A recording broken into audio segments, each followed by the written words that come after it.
Hey everyone, how are you doing? Thanks for tuning in. In this video, I will be giving my personal tips for chess tournament players, and these tips come from my own personal experience as a chess player, which has been over 15 years competing in tournaments. So, my first tip is having the same openings because if it's much better to know one opening and know it inside out and have lots of games with it, be familiar with the positions that arise and all that, compared to knowing maybe five openings and knowing them briefly, not well, not much experience, and knowing just a bit about them. Because if you know one opening well, you will be very familiar with the arising positions, and as they say, practice makes perfect. So I would definitely recommend you stick to one opening for every variation, maximum two, but not more than that. Also, I would highly recommend you solve tactics daily. Why do I recommend this? Because at least for an under 2000 level, which I expect most of the people watching this will be, tactics play a critical role in 99% of games. There is a famous saying that chess is 99% tactics. Also, another tip I would suggest is to do not neglect the endgame, because many times you might play a fantastic opening, know the theory very well, get an excellent position, but then it gets into a winning rook endgame with 2 pawns ahead. But if you haven't studied your endgames, you won't know how to convert it and you will lose half a point. You don't want that to happen. So definitely I would highly recommend you study the endgame too. Also, regarding time pressure, to avoid that, what you can do is to make forced moves immediately.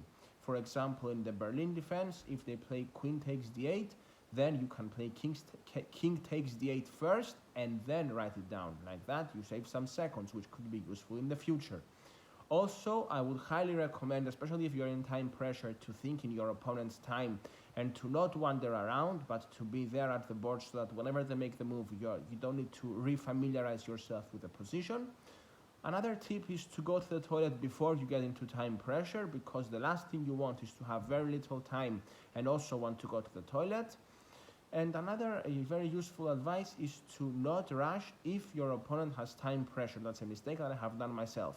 If your opponent has time pressure, in general, you want to take your time, and also you really want to keep the position as complicated as possible. So just avoid to exchange pieces if that's the case, if you can do that.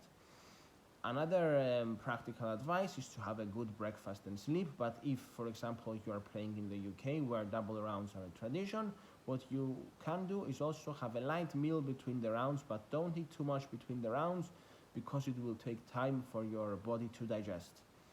Another advice is to prepare if possible even in between rounds, and also to use free resources like Tweak. For those who don't know, that means the week in chess, the initials. And from there you can download all the games that have been played globally, that have been recorded, and keep them to your file so that you can make your opening preparation for a specific opponent by searching their name, and you can do that more efficiently.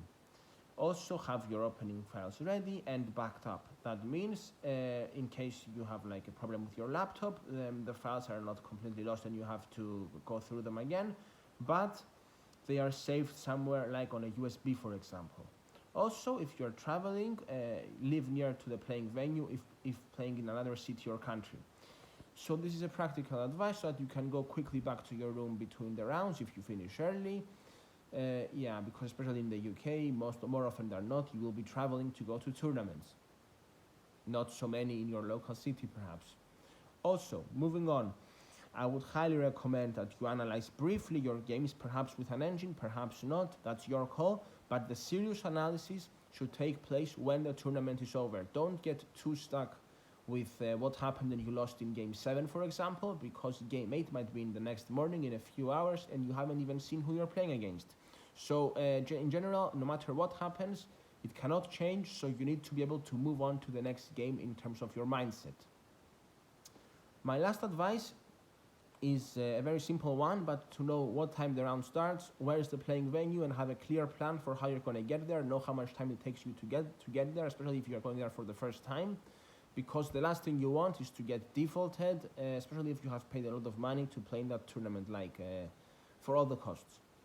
So If you are a competitive chess player like myself and you want to fund your chess progress, which could include all sorts of different things like traveling to tournaments, which has expenses like the entry fee, the transportation, also the accommodation if you're going to stay overnight, hiring a coach perhaps, or investing into chess books and courses like on Chessable, it could be an opening course or an endgame book, for example, well, you're going to have expenses, you're going to need some money. So you might be interested in what I'm doing to earn an income online.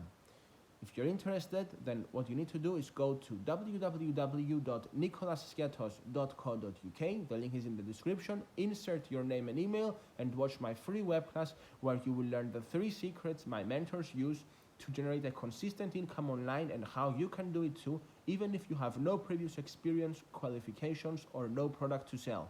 If you're a subscriber, I will catch you at the next video. Thank you for watching and bye for now.